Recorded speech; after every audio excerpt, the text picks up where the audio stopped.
So what's up, everybody? So this video is not really going to be about any vehicles in particular. It's going to be about something else. It's just going to be news that I've seen. It's not going to be about the Jeep. It's not going to be about the Blue Charger or anything like that. I'm not getting anything new. I haven't done anything to the Jeep, but I am going to talk about some news that I found out, which kind of pertains to the Jeep, but not really. I saw today that the 5.7, the 6.4, and the 6.2 liter Hemis are supposed to be making a comeback in August of this year, 2025. The 6.4 Hemis never really went anywhere. They were still putting them in the light duty trucks like the 2500s and the 3500s. Like my neighbor across the way has I think it's a 2500, and I think his has a Hemi, but I'm not sure. I've never really seen him tow anything, so I don't know.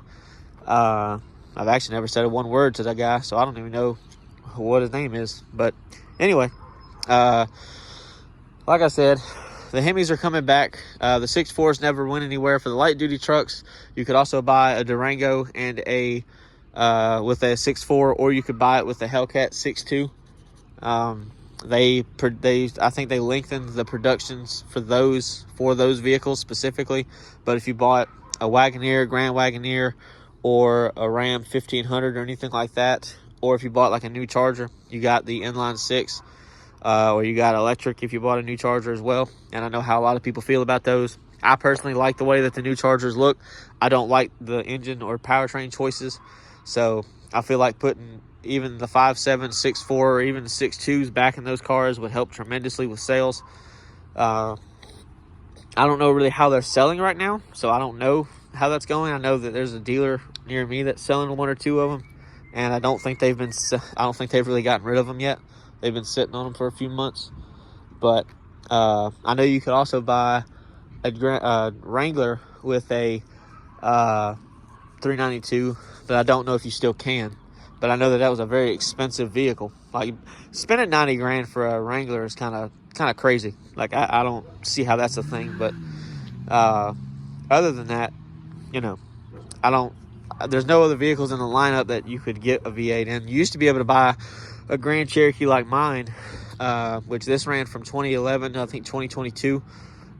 You could buy these with a couple of engine choices: the 5.7, the 3.6, which is in my Jeep, and the turbo diesel, which I think is a 3 liter, the eco diesel. But anyway, you couldn't buy a new Grand Cherokee with the V8 at all. I think they only had the V6 or inline 6. And then if you bought a Wagoneer or Grand Wagoneer, again, you could have the V8. You could either get a 5.7 or 6.4. I think the 6.4 was in the Grand Wagoneer and the 5.7 was in the Wagoneer.